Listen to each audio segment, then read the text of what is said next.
over the course of this year, we've dealt with two different types of functions. We've had linear functions, which we dealt with mostly the first half of the year, and we just got done doing quadratic functions, where I'm going to introduce you to a third type of function called exponential functions.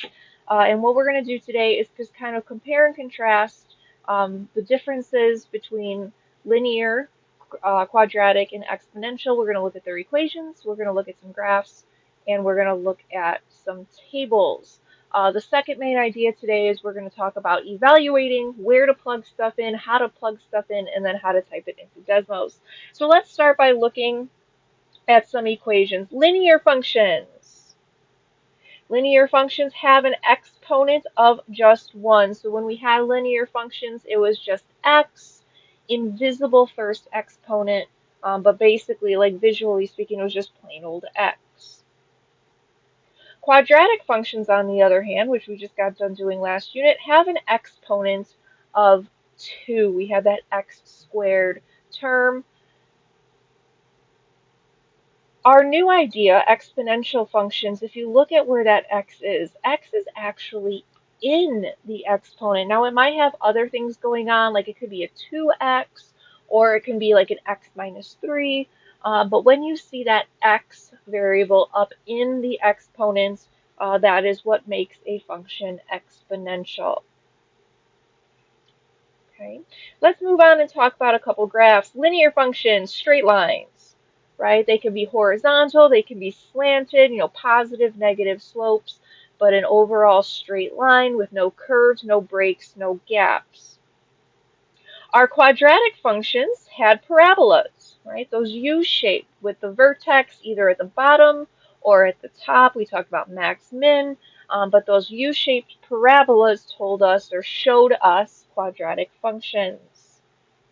Exponential functions, our new functions, are going to have a curve, but this curve is more of an L shape. Now it could be upside down, it could be, starting low and going up. This one's obviously like kind of starting up and going down. But when you see that U shape, it's not quite a U. It doesn't go back up where it came from. It just kind of comes down and flattens out like an L. The trickiest thing to identify is from tables. It does take a little bit of effort. We got to check our changes. So thinking back to linear functions. Linear functions have constant changes in both x and y the first time around. So when we go down our x column, we should see, plus 1, plus 1, plus 1, plus 1, the same amount. Now, it doesn't have to be plus 1. It could be like minus 5 or plus 3, but it should be the same amount all the way down. Same thing should happen for y. In our case, we're going up 2, up 2, up 2, up 2. Okay, when those changes stay constant right away, that's what tells us we have a linear function. Now, quadratic functions were pretty similar. The only difference was the second changes in y needed to stay constant. So those x's should stay the same right away, like in this case, all plus ones all the way down. The y changes, though, remember, should be different the first time. So like from 24 to 10, that's down 14. From 10 to 2, that's down 8. 2 to 0 is down 2. 0 to 4 is up 4. Okay, that first change should be different because if it's the same, then it would be linear, not quadratic. But when you check those changes again, this is where we should be getting our consistent or constant change. So from negative 4 to 8, that's going up 6. From negative 8 to negative 2 is another up 6. From negative 2 to 4 is another plus 6. Okay. Here's our new function. Exponential functions have a pattern.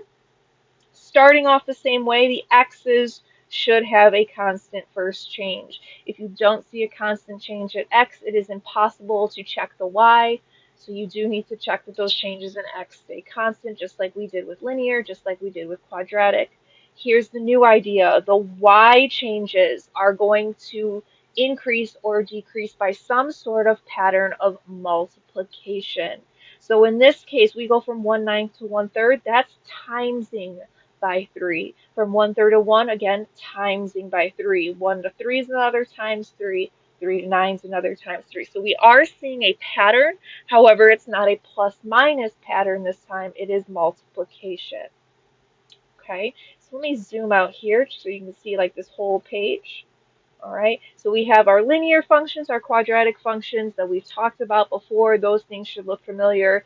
And now kind of seeing exponential functions, similar in some ways, like the curve of the graphs are a curve.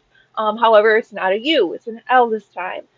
Tables have a pattern, but it's multiplication this time instead of adding and subtracting. Okay, now the last thing, or the second thing I want to talk about here is doing some evaluating. And the reason I want to point this out, I know you guys know how to evaluate. You know, you're plugging in a number for X, you're going to use Desmos. So let me actually get my Desmos ready here. You're going to use Desmos to help you simplify. However, since that X is up in the exponent, that's where we're going to be plugging our number in. I just want to show you how to do that on Desmos. So when we plug this in, and I'm going to start one by one plugging these numbers in. So starting with -2, so I'm going to take this function right here, right, there's my function 3x, uh, 3x, 3 to the x, plus 4, and I'm going to start plugging my numbers in. So the first number I'm going to plug in is a -2, so I'm going to replace that x in the exponent with a -2. Now here's where things do get a little bit tricky. When you are typing this in, we're going to hit 3.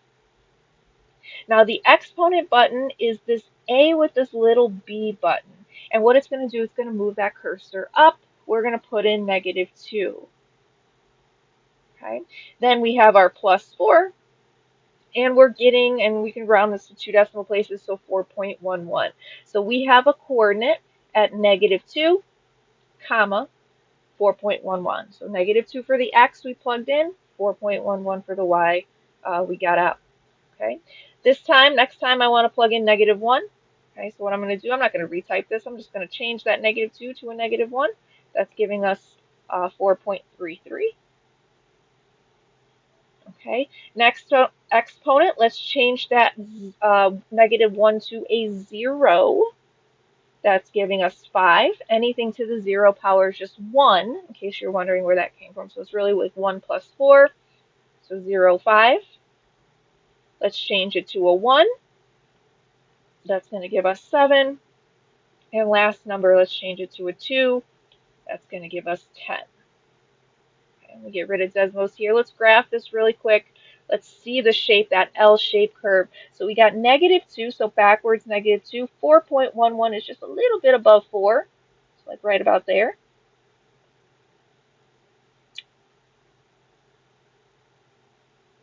Okay, -1, and then 4.33, a little bit higher. Whoops, forgot to change my color. There it is. So there's -1, 4.33. Then we got 0, 5. That's a nice whole number right there. We have 1, 7, and then 2, 10. Okay, and we can kind of see in this case our L shape kind of backwards, but curve kind of coming down like that. Okay. I want you to pause the video. Go ahead and try this second one on your own. Okay, so pause this video when you're done plugging things in. You know, use Desmos to help you graph it, and then unpause the video to see if your numbers and your graph match up with mine. Okay, starting with -2, if we plug in -2, we end up getting 1.5. So -2 up 1.5, right about there. Okay, changing that exponent to a -1 will give us -1, 1. Okay, so backwards -1, up to 1. There's our second point. Third point, changing that exponent to a 0 will give us 0, 0. Right there on the origin. Okay, changing that 0, next exponent we want to plug in is a 1. That's going to give us 1, comma, -2. So over 1 down to -2. And last number we're plugging in is 2. Positive 2 gives us out a negative 6. So we're going to go over to 2, down to negative 6. We can kind of start seeing our L shape almost like upside down this time. So our L shape kind of going, our curve kind of like that. Okay, so you can kind of see it's not quite like I said, mentioned earlier. It's not quite a U shape like a parabola. It is an L. It is a curve. Kind of has that flat spot on one side.